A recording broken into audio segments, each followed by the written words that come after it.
Cloud services started as a software services company, लेकिन जी। आज मैं जिस आतिफ मुस्तफ़ा को जानता हूँ वो तो रियल एस्टेट में एक नाम रखता है। हुँ, तो जी, ये बिल्कुल, ये क्या हुआ? बिल्कुल ऐसा। बस वो एक्चुअली ये हुआ कि हमें 2012 में जब मैंने मोबलिंग को छोड़ा हुँ, तो उस वक़्त जो है मैंने सॉफ्टवेयर एज़ अ सर्विस की कंपनी बनाई। हमने एक सर्विस डिलीवरी प्लेटफ़ॉर्म बनाया और वो सर्विस डिलीवरी प्लेटफ़ॉर्म जो होता था वो हमने स्टैक लेवल के ऊपर सारी जो है सब अपने प्रोटोकॉल्स को इंटीग्रेट करना शुरू किया। हमारी अपनी इंडिजिनियस डेवलपमेंट थी और हमने तमाम ऑपरेटर्स के अंदर जाके अपना एक एसटीपी रख देते थे और वो उनके तमाम प्लेटफ़ॉर्म्स के साथ इंटीग्रेट होता था। उनके एमएससीज़ के साथ, उनके बिलिंग के साथ, आईएन के साथ और एसएमएससीज़ के साथ, यू नेम इट एवरी हुँ, जितनी सर्विसेज़ थी सबसे। और फिर हम अपने कस्टमर्स जो कि ऑपरेटर्स ही होते थे मोबलिंक, टेलीनॉर वगैरह या ज़ोंग, पीटीसीएल तो यूफ़ोन, तो इनको कहते होते थे कि भाई आप अब ख्वाहिश करें कि कौन-सी सर्विस चाहते हैं। हुँ, तो जो आप सर्विस की ख्वाहिश करेंगे, वो सर्विस हम विदिन वीक्स आपको बना देंगे क्योंकि हम आपके नेटवर्क के अंदर इंटीग्रेटेड है सारी चीज़ों के सही। साथ। हुँ, तो हमने बहुत ज़बरदस्त किस्म की सर्विसेज़ यूफ़ोन के लिए, पीटीसीएल के लिए बनाई।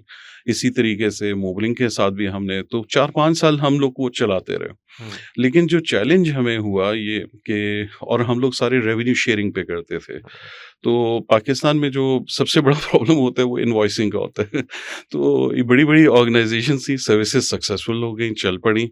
लेकिन जब बिलिंग की बारी आती तो हमारी जो पेमेंट्स रिलीज़ होने में 1-1 साल लग जाता। 6 महीने तो बहुत ही नॉर्मल बात होती थी। तो चूँकि मेरी कंपनी का साइज़ बहुत ही छोटा था और वो पेरोल भी था, सब कुछ था, तो वो फिर हम लोग इतना तो अफ़ोर्ड ही नहीं कर सकते थे।